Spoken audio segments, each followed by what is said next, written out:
No nosso quadro sobre saúde, vamos falar da relação do estresse com as doenças que afetam a pele. Aqui com a gente a dermatologista e psiquiatra Márcia Senra, do Hospital Federal de Ipanema. Boa tarde, doutora. Muitíssimo obrigada por sua presença aqui no Repórter Rio. Obrigada. Doutora Márcia, quais são os efeitos do estresse sobre a saúde da pele? São vários, né? Porque a própria doença da pele, ela pode causar um dano psíquico no paciente, porque é uma doença que está exposta, é visível. Então, isso causa uma má autoestima no paciente, porque ele se sente rejeitado.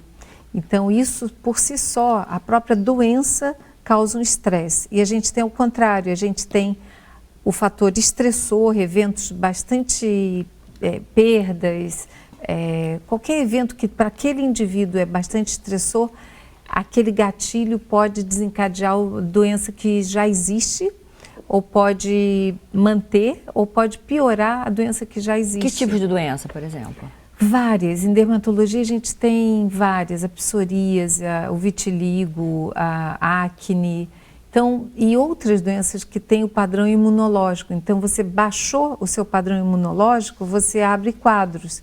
Então, a gente começou a perceber que se a gente não cuidar dessa parte emocional, ensinar o paciente a ele administrar as emoções de uma forma mais adequada para ele, porque os eventos eles existem, mas vai divergir da forma que você encara. Agora, é importante isso, você, ao mesmo tempo, dermatologista e psiquiatra. É importante isso para fazer um diagnóstico correto, né?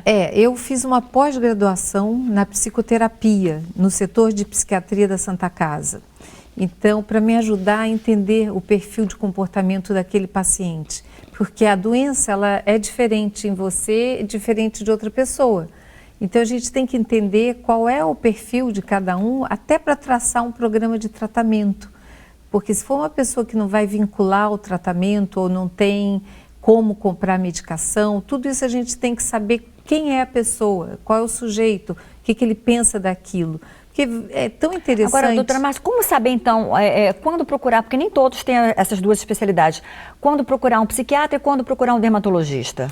Quando o paciente procura o dermatologista pensando que a sua doença é estritamente cutânea e a gente percebe que tem algo mais, que ele vai se beneficiar fazendo um tratamento conjunto, multidisciplinar, nós mesmos, com muito cuidado, vamos fazendo um encaminhamento e explicando que aquele paciente precisa muitas vezes tomar um remédio da psiquiatria para baixar a ansiedade ou estado depressivo e fazer talvez algumas sessões de psicoterapia que hoje não dá mais para fazer aquelas de longo prazo. Então, a que eu fiz especialização foi a breve dinâmica, para você entender qual é a dinâmica daquela pessoa, quais são suas defesas, para baixar a ansiedade, ele aprender a viver mesmo com os problemas e aprender a surfar naquela onda. Ou seja, o problema não vai deixar de existir, você não apaga com uma borracha. Você pode dar mais alguns exemplos, doutora Márcia, para a gente, que tipo de doença vocês podem também tratar junto, num trabalho conjunto com a psiquiatria?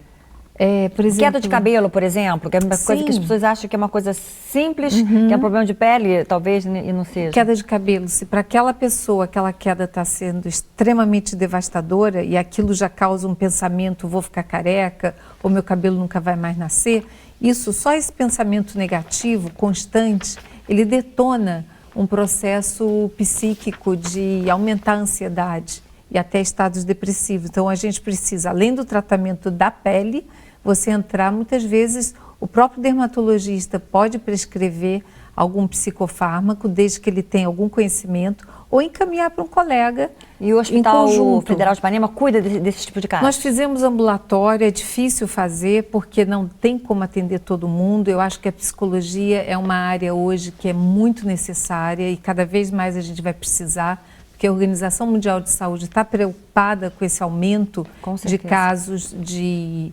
depressão e suicídio também, e fazer com que a pessoa se recupere, se fortaleça dentro do quadro. Importante dar atenção. Doutora Márcia, muitíssimo obrigada e um ótimo trabalho para vocês. Muito obrigada.